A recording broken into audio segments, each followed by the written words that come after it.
Olá, queridos, a paz do Senhor Jesus. Bem-vindos ao assunto de hoje: julgamento, morte e sepultamento de Jesus. Esta é a 12ª lição do trimestre que estamos estudando sobre Lucas, o Evangelho do Filho do Homem. O texto para leitura em estudo, Lucas 23, versos 44 e 45. Os tópicos que vamos abordar são eles. Primeiro, o Filho do Homem nos tribunais. Segundo, o Filho do Homem na cruz. E terceiro, o Filho do Homem nos salvou.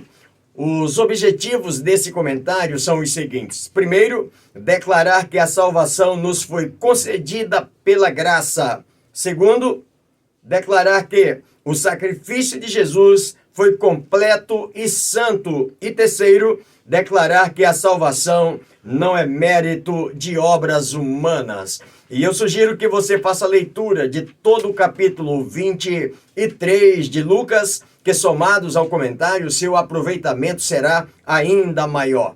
Quero agradecer a você, querido irmão, querida irmã, já inscritos no canal. Meu muito obrigado mais uma vez pelo privilégio. E para você que está me assistindo agora, ou já de outras vezes e ainda não fez, se inscreva no canal. Não esqueça de deixar o seu like, de fazer o seu comentário, de compartilhar esse link com mais alguém e juntos vamos proclamando o Evangelho do Filho do Homem. Na introdução desse comentário, o escritor diz que em todo esse capítulo, Lucas enfatiza a fidelidade amorosa de Jesus, o justo que sofreu inocentemente, aquele que encarnou a misericórdia de Deus entre os pecadores e que nos amou até o seu último suspiro. Primeiro tópico, o Filho do Homem nos tribunais. Lucas, capítulo 23, verso 1 ao 25. Na época de Jesus, a região da Judéia estava sob o domínio e autoridade romana, a quem cabia o poder de decretar culpa ou inocência, vida ou morte. Primeiro subtópico, o Tribunal de Pilatos, do verso 1 ao 7. No início do comentário agora, a acusação contra o Senhor transformou-se em uma acusação política, não mais religiosa. E Jesus é levado diante de Pilatos. O Filho do Homem é conduzido diante de Pilatos. O Sinédrio informa a Pilatos que Jesus desafiou a soberania de César em pelo menos 3 coisas. E eles fazem 3 acusações. A primeira é que ele estava pervertendo a nossa nação. Segundo, é que ele estava proibindo de que os judeus pagassem tributos a César. E terceiro, era que ele se dizia ser o Cristo, o rei de Israel. Isso exatamente ia bater direto contra o imperador César. É importante observarmos quem são essas pessoas. Esse sinédrio é composto por quem, pastor? Na verdade, o sinédrio é uma espécie de assembleia israelita dos judeus, composta pelos principais sacerdotes, os anciãos do povo, também os escribas, aqueles que tinham conhecimento profundo de copiar a própria palavra de Deus. Eles eram formados por pessoas, por fariseus, também por saduceus. Importante observar que esses saduceus também, eles eram formados pelo mais poderoso partido político e social dos judeus. São essas pessoas que vão até Pilatos, o governador da Judéia, para intervir no caso e crucificar Jesus, porque estava ameaçando o poder dessas autoridades religiosas.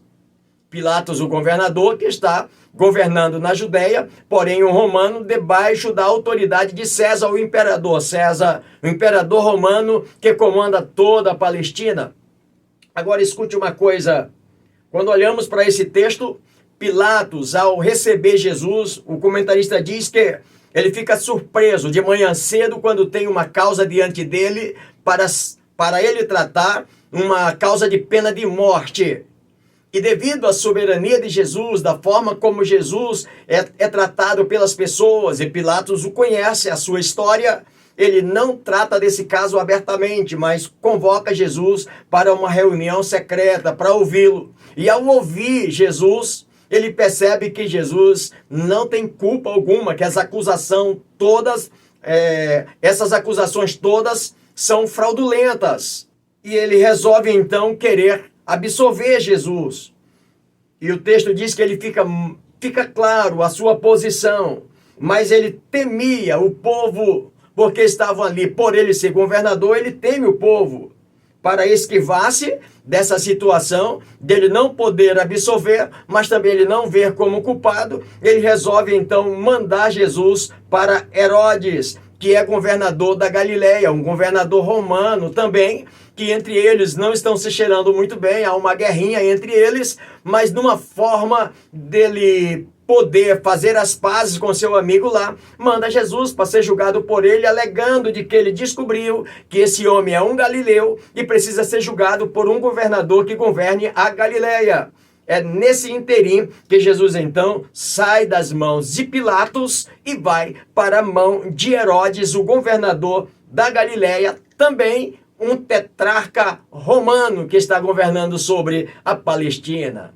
Segundo subtópico, o tribunal de Herodes, Lucas 23, verso 8 ao 12. Importante observar que nesse texto, Herodes tinha esperado encontrar-se com Jesus desde o início do ministério de Jesus lá na Galileia, no capítulo 9, verso 9. É importante observar de que esse período é o período que Herodes mandara decapitar João Batista, que tinha uma mensagem dura contra Herodes pela forma como ele vivia. Mas logo em seguida surge Jesus no cenário pregando uma mensagem semelhante, uma mensagem parecida, igual. E Herodes fica com dúvida, será que é João Batista que ressuscitou? E Herodes gostaria de encontrá-lo, mas temia, porque sabia qual era a reação de João Batista diante dele, pela forma como ele vivia. Agora escute uma coisa, quando Herodes vê Jesus chegar diante dele, ele se alegra agora. Ele não se alegra porque Jesus chegou no seu tribunal, mas ele se alegra pela forma como Jesus chega, como alguém condenado, como alguém acusado de ser merecedor de uma morte. E Herodes, agora diante dessa pessoa, ele espera que Jesus revele para ele quem ele é mesmo. Qual é a sua autoridade, de onde ele vem. Contudo, Jesus nada lhe responde. E o texto ainda diz que essa recusa em cooperar com essa dúvida que Herodes tinha acerca de Jesus, de quem ele é, Herodes fica enfurecido contra Jesus. Além disso, o ato de Pilatos ter mandado Jesus para Herodes, como já falamos para você, é uma cortesia política para tentá-lo aproximar um do outro, porque eles estavam meio bicudos um para o lado do outro. Essa é a tentativa quando o governador Pilatos envia Jesus para Herodes. Mas escute uma coisa, entretanto, apesar da expectativa das autoridades judaicas, daquele sinédrio judaico, o que Herodes vai fazer?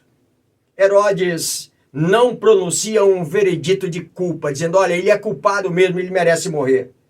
Assim, o texto diz que os dois governadores, tanto Pilatos da Judeia, quanto Herodes da Galileia, por mais que não mostrassem simpatia por Jesus, mas eles consideram o inocente e nenhum condena Jesus. Esse é o momento que Jesus passa pelas mãos de Herodes, também absolvido, e devolve para Pilatos. É Pilatos que está começando, então Pilatos que termine lá essa situação. Terceiro subtópico, a tentativa romana, Lucas 23, do verso 13 ao 22. O texto diz que Herodes devolveu Jesus a Pilatos sem tomar nenhuma decisão judicial formal. Devolve, leva para ele. E segundo o nosso comentário, o que Pilatos realizara até aquele instante fora positivo sobre 3 aspectos. O primeiro é que ele faz uma busca, ele empreendeu uma busca minuciosa, uma investigação, para saber realmente quem é esse homem, o que ele fez. Em segundo lugar, o texto diz que ele declarou solenemente que em toda essa busca que ele fez, ele encontrou Jesus completamente inocente.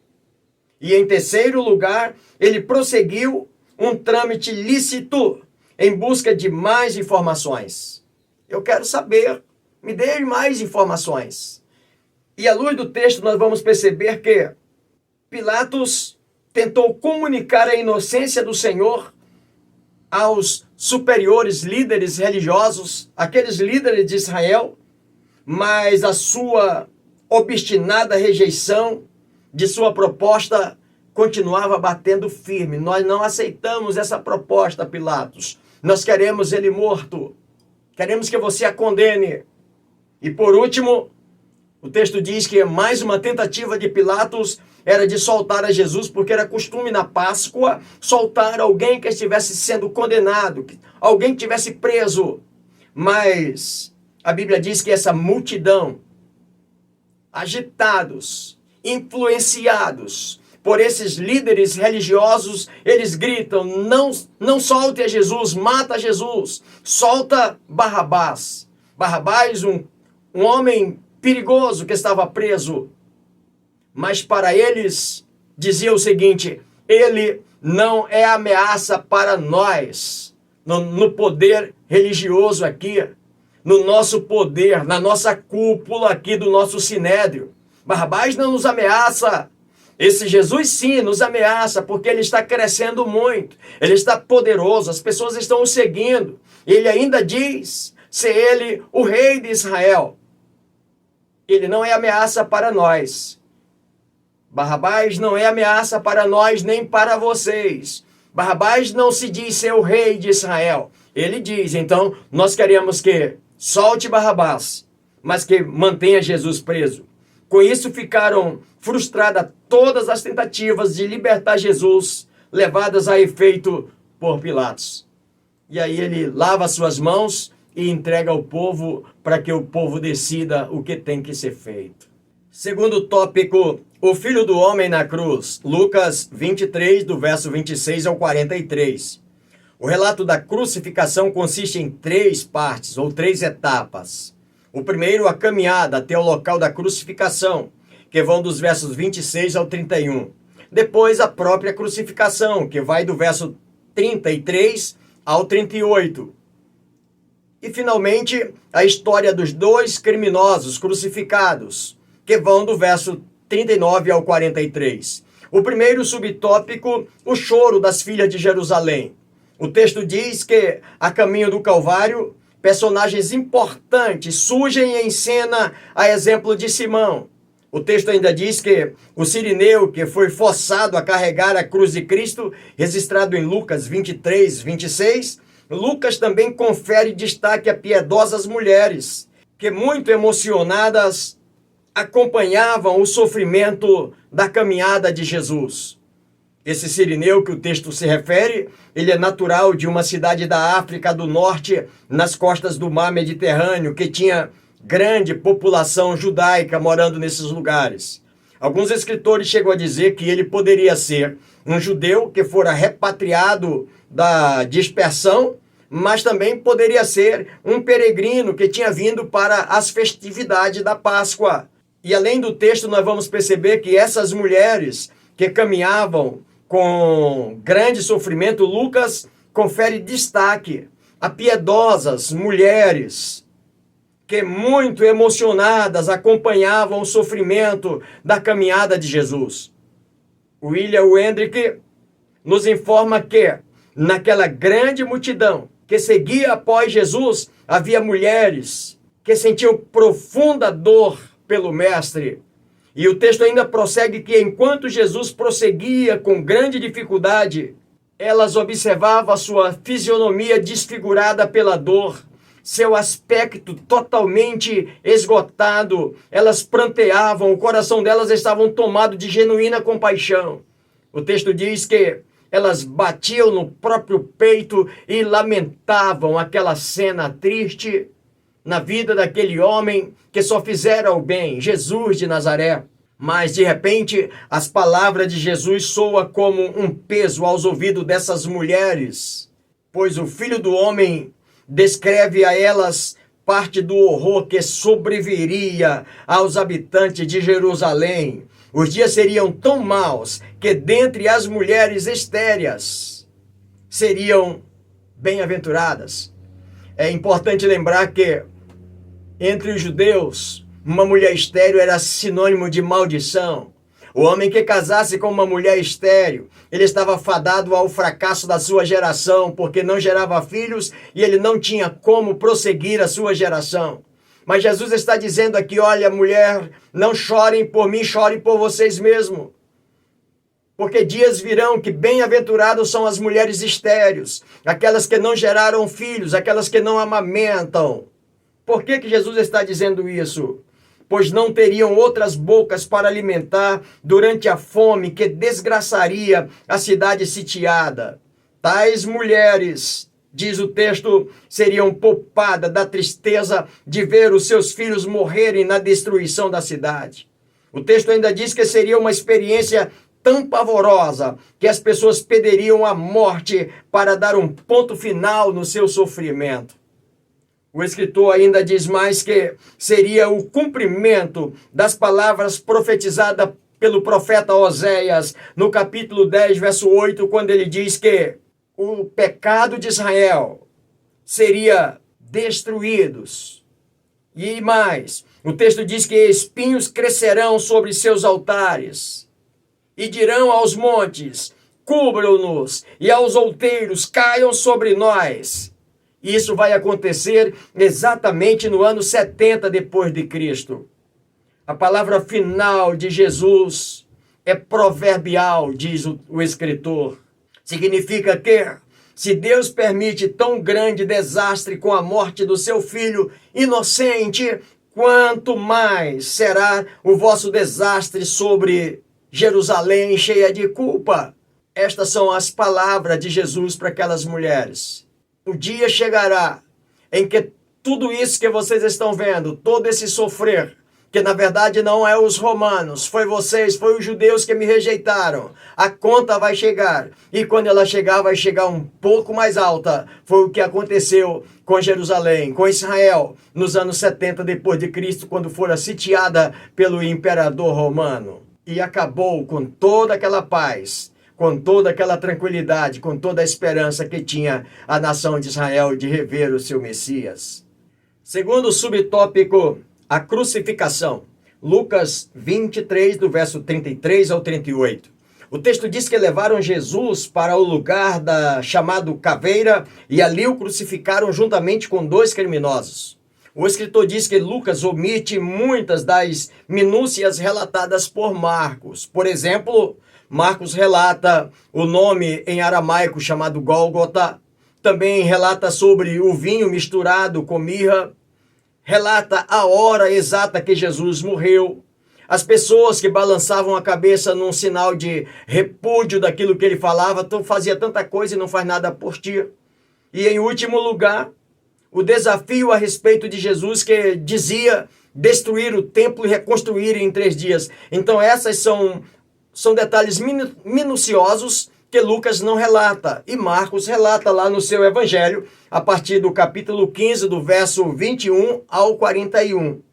As autoridades do povo judeu e até os soldados romanos zombavam de Jesus, todos ridicularizavam, dizendo que, se verdadeiramente fosse o Messias, o rei de Israel, que descesse da sua própria cruz, desce e salva você próprio. Finalmente, a oposição assassina obteve sucesso em seu plano de dar um final em Jesus, registrado em Lucas 19, versos 47 e 48, quando Jesus ensinava no templo e o número de pessoas que chegavam para ouvi-lo era assustadoramente. E os líderes religiosos da época, os fariseus, que eram os principais sacerdotes, os principais líderes, os saduceus, queriam matar Jesus, mas temia por causa do povo. Mas Jesus agora, Lucas relata que Jesus está sendo crucificado e lá puseram a inscrição, esse é o rei dos judeus, no alto da cruz.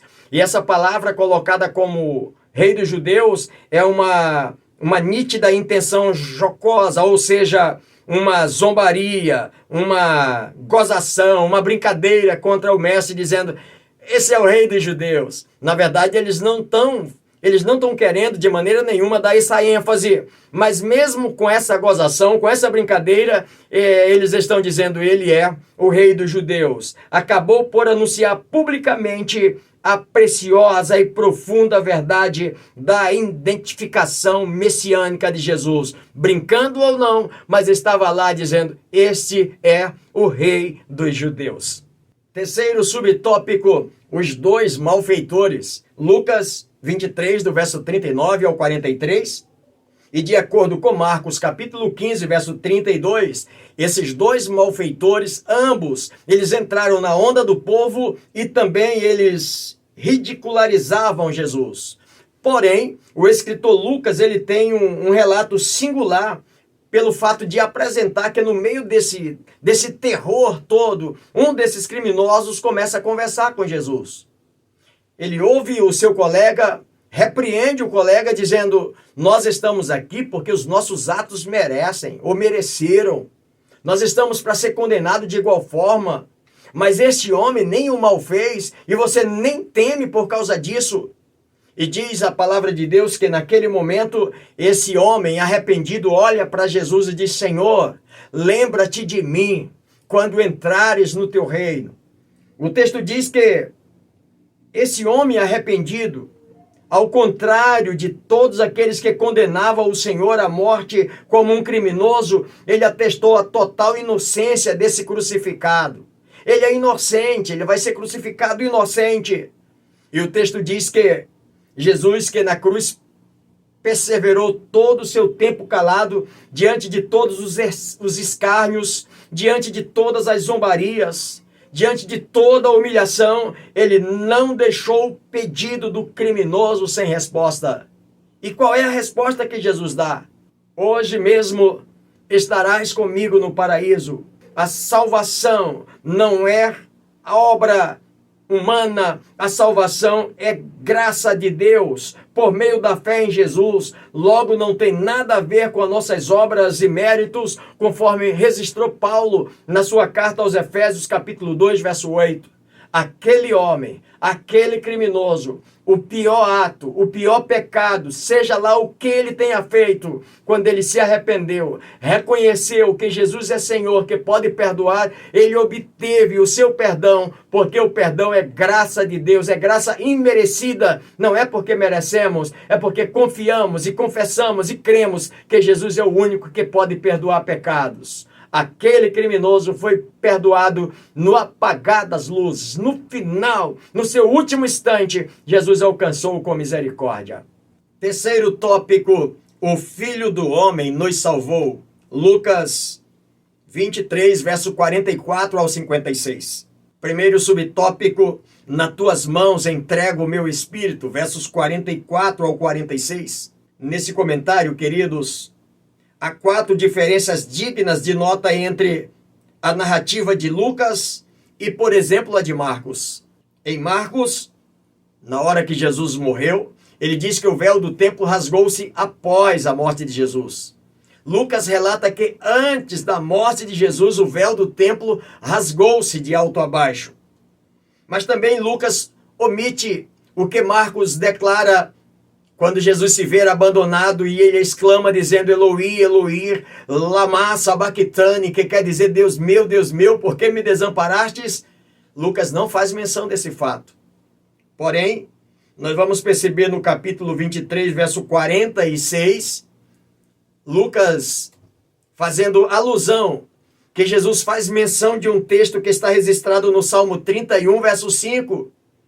E o que está registrado é exatamente essa palavra: nas tuas mãos entrego o meu espírito. E por final, a exclamação do soldado romano logo após a morte de Jesus. É diferente também em Marcos e em Lucas. A frase Pai, nas tuas mãos entrego o meu espírito é profundamente significativa, pois indica que o Salvador morreu o único tipo de morte que podia satisfazer a justiça de Deus para a salvação dos homens. O texto ainda diz mais: tinha de ser um sacrifício voluntário E o próprio fato de Jesus pronunciar essas palavras em alta voz também revela que ele dera sua vida de bom grado e voluntariamente. Ele já tinha falado antes que ninguém tinha poder de tirar a sua vida. Ele mesmo a daria. E aqui ele está dizendo, ele está consumando o fato, dizendo: Senhor, meu Pai, nas tuas mãos entrego o meu espírito. Está consumado a obra. O sacrifício de uma morte, de um sacrifício voluntário para salvar o pecador está cumprido. Então, nas tuas mãos entrego o meu espírito.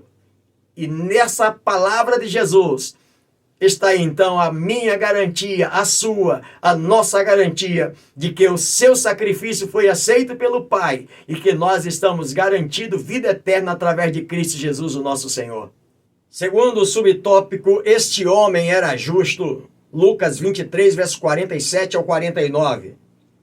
Segundo o comentário, a singularidade de Jesus na crucificação foi tão impactante que até um soldado romano que não compartilhava a fé judaica reconheceu a justiça do Senhor. Quanto ao povo em geral, houve uma mistura de surpresa e temor que os levou a bater no peito em sinal de pesar e de possivelmente arrependimento, só que tarde demais. Existe um Provérbios que diz que existe 3 coisas que uma vez feita não voltam mais atrás. Quais são elas, pastor? Dizem que uma flecha lançada não voltam atrás. Uma palavra proferida também não volta atrás. E uma oportunidade perdida. Israel fizeram essas 3 coisas. Lançaram Jesus com tanta força para tirá-lo do meio deles, que não existia mais nenhuma possibilidade de Jesus voltar a estar entre eles de novo. Eles pronunciaram palavras mentirosas, acusações maldosas contra Jesus que não tinham mais como desfazê-lo. E também a oportunidade que eles tiveram de receber, de abraçar o Messias, também perderam. Ou seja, essas 3 coisas: a flecha atirada, a palavra pronunciada e a oportunidade perdida. Isso aconteceu com Israel. E por fim, quanto àqueles que conheciam e seguiam a Jesus, incluindo mulheres, permaneceram ali, testemunhando o sofrimento e a morte de seu mestre. Queridos, embora em angústia e tristeza, sua presença demonstra lealdade exemplar naquele ato. Mesmo vendo tudo que Jesus estava sofrendo. E o escritor termina esse ponto do comentário dizendo o seguinte: a vida cristã vitoriosa consiste em seguir a Jesus sob quaisquer circunstâncias. Hebreus, no seu capítulo 12, verso de número 2, o escritor diz o seguinte: que nós precisamos viver a nossa caminhada de fé, olhando para Jesus, autor e consumador da nossa fé, que pelo gozo que lhe estava proposto, ele suportou a cruz, e não fazendo questão, ou quem sabe, desprezando toda a afronta. Desta forma é que eu e você, independentemente das circunstâncias à nossa volta, precisamos continuar caminhando, olhando para esse Jesus, conforme disse o escritor aos Hebreus, autor e consumador da minha, da sua, da nossa fé. Terceiro e último subtópico do nosso comentário, registrado em Lucas 23, versos 50 ao 56, segue-se o relato de Lucas sobre o sepultamento de Jesus, que foi feito de uma forma abreviada por José de Arimateia. Homem descrito como homem bom, um homem justo, e que, à semelhança de Simeão, ele esperava o reino de Deus. Ao descrevê-lo desta maneira, o evangelista está querendo dizer que José de Arimateia teve simpatia pela pregação anterior de João Batista para o arrependimento e pela proclamação posterior de Jesus para o reino. Ele é uma dessas pessoas que possivelmente lá na Galileia, lá com João Batista, ele reconhece e quer ver. Ele espera pela mensagem que João prega. Eu espero ver. Eu quero ver esse homem que vem após João Batista. Esse homem era membro do Sinédrio, diz o texto, mas ele não tinha consentido no julgamento de Cristo. É bem verdade que é possível até que ele tenha votado, mas o seu voto foi vencido. Não tinha como fazer muita coisa, mas ele estava acompanhando, ele cria no reino de Deus. E tendo obtido o consentimento de Pilatos, o governador que tinha mandado executar o Senhor, para retirar da cruz o corpo do Senhor, deu-lhe uma sepultura adequada.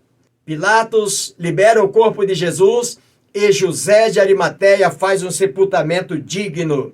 Diferentemente, diz o texto, da maioria dos crucificados, cujos cadáveres muitas vezes eram atirados em covas comuns, muitas vezes covas abertas, e às vezes até os cães os devoravam depois. Jesus foi colocado num sepulcro cavado em uma rocha, onde ninguém ainda havia sido sepultado. O texto ainda diz que, embora houvesse sofrido uma morte vergonhosa como Jesus morreu, mas o seu sepultamento por um homem de Deus, um homem que representava o povo de Deus lá naquele Senado, ou naquela Assembleia, foi um sepultamento à semelhança de sepultamento de um rei. Jesus, até na sua morte, mesmo que todos os desprezaram, mas até o seu sepultamento, ele continuou tendo um sepultamento de rei, meus irmãos. E eu finalizo com a aplicação pessoal do comentário dizendo o seguinte: todos os dias, nossa vida deve ser um sinal de que o sacrifício de Jesus nos libertou da condenação. Querido colega, companheiro, querido pastor, querido professor, professora, querido aluno, querida aluna, queridos irmãos, espero poder ter contribuído com vocês mais uma vez nesse comentário, e assim, se o Senhor Deus nos permitir, estaremos juntos no próximo, e até lá, avançando pela fé.